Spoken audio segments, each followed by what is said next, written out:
The sun was still rising behind the tall pine trees when I pulled up the gravel driveway, exhausted from a 2-day fishing trip and smelling like catfish guts.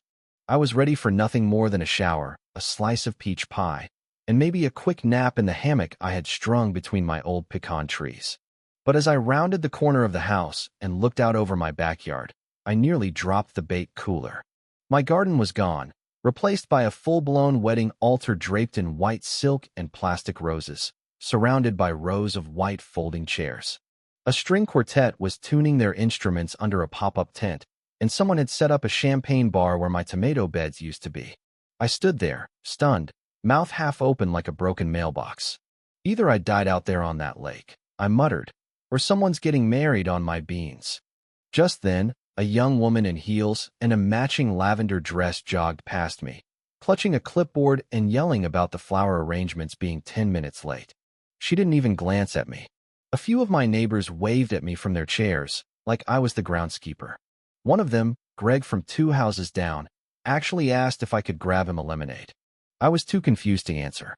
That's when she strutted out from behind the altar like the Queen of England herself, Samantha Baker, president of the HOA, owner of a smile as fake as her eyelashes, and the kind of woman who talked like every sentence should be framed and hung in a rulebook. She had a rhinestone visor on her head, a walkie-talkie clipped to her belt, and that deadly little clipboard gripped in her perfectly manicured fingers. "Oh, Jack," she chirped, swanning over like this was all perfectly normal. "You're back early. We weren't expecting you until tomorrow." I stared at her. "Samantha, why is there a wedding in my yard?" She blinked at me like I'd asked her to explain gravity. "It's Ashley's big day, my daughter, remember? We needed a venue with rustic charm and soft southern light. Your backyard has the perfect exposure. It also has my shed, my sprinkler system, and my damn garden." She waved it off like I was talking about squirrels. "Relax, we didn't touch the weird herbs. We just needed the space for ambience." The photographer said, "The golden hour hits your oak tree perfectly. You'll thank us when you see how it turns out. Just stay out of frame." I don't remember walking away, but somehow I ended up on my porch, bourbon in hand, and rage creeping up my spine like ivy on a brick wall. My whole backyard, my land, had been hijacked like it was a public park. No warning, no request, just a full-on invasion, complete with caterers, florists, and a 12-piece wedding band arriving with amps. I called the sheriff. They said it was a civil matter. I called the county assessor. They said the property had been incorporated into the HOA jurisdiction 10 years ago, and any dispute would have to go through the HOA board. I called the board. Straight to voicemail. Samantha had played her game, and I was the poor sap who didn't realize I'd been drafted. Apparently, there was some obscure clause in the HOA charter about shared communal space usage under special community events, and she had twisted it into justifying the complete takeover of my land. Easement privilege, she called it. I called it trespassing with extra audacity.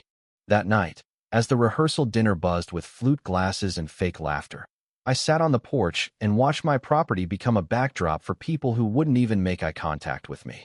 One guest asked if I was the gardener. Another handed me their keys and asked if I could move their BMW up the driveway. Samantha just smiled and told everyone I was the local character.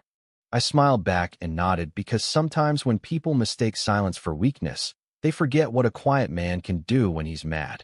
Around 10 p.m., when the noise finally died down and Samantha's army of wedding planners marched back to their rental cars, I walked down to the edge of my yard and looked at the space where my tomato plants had once thrived. I thought of my wife, God rest her, and how she used to string lights through those same trees for our anniversary dinners. How she loved this land, wild edges and all. How she always told me, when people cross your lines, don't shout. Just build a better fence or invite bigger friends. I lit a cigar and took one long draw. The next morning, I put on my boots, grabbed my phone, and drove 15 minutes down Highway 9 to a place called the Rusty Wheel. It wasn't much to look at, just a bar and grill with patched-up siding and a chain-link fence around a dusty lot full of motorcycles, but inside, that's where the Real America lived.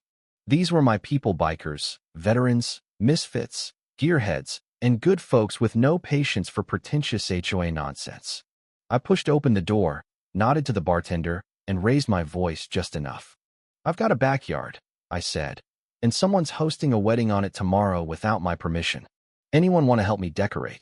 Every head in that bar turned toward me. Then slowly one of them grinned. A woman with a mohawk and a vest full of patches leaned forward and said, "You want loud, funny, or unforgettable?" I smiled. "Why not all three?" They laughed. Someone banged a beer bottle on the counter. Another guy, tiny, though he looked like he could lift a Harley, stood up and said, "You just tell us when to show up. We'll bring the party favors." As I walked out of the rusty wheel, the sun hit just right through the trees again, golden hour, as Samantha had called it. She was right about one thing. My backyard did make a beautiful venue. But if she thought her daughter's wedding was going to be picture perfect, she hadn't counted on the Harley choir. And I had every intention of making her regret it.